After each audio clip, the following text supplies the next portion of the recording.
দেখিছানে আলু এইফালে ঔটেঙা তাৰপিছত গাহৰি পিঁয়াজ আদা নহৰু জালুক জলকীয়া দি এতিয়া ধুনীয়াকৈ বইল কৰি আছোঁ তাৰপিছত ইয়াত হালধি পিছত দিম একো মছলা দিয়া নাই এয়া বঢ়িয়া না তাৰপিছত এইজনী আমাৰ বাইদেৱে ৰখি আছে এয়া বনাই আছোঁ ধুনীয়াকৈ আমি পাৰ্টি কৰি আছোঁ কোনো নাই পাৰ্টি এতিয়া ইহঁতে বনাই আছিলে তাৰপৰা অফ ডিভিজনত কিবা কাম ওলালে সেইটো কাৰণে ইহঁতে যাব লগা হ'ল মোৰ দায়িত্ব পৰি গ'ল চ' মই বনাই আছোঁ আৰু এটা ফেমিলি ভাত বনাই আছে এটা ৰুমত তাৰপিছত মই ইয়াত চব্জিত চাই আছোঁ তো গাইছ आज धमाका होने वाला है गाइस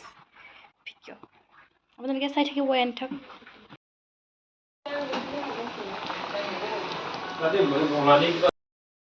বঙালী ধনিয়া মান ধনিয়া সব নাই বনোৱা হেল্ল' গাইজ ৱেলকাম টু ৰাতিপুৱা ব্লগ আৰু পিছৰ বাকীটো পিছত ৰাতিপুৱা নহয় আৰু এতিয়া কোনে গম পায় ৰাতিপুৱা হৈ আছে ইয়েছ এতিয়া মই খাই ধুনীয়াকৈ গৈ আছোঁগৈ হয় নাই বৰ ভাল লাগিল দেই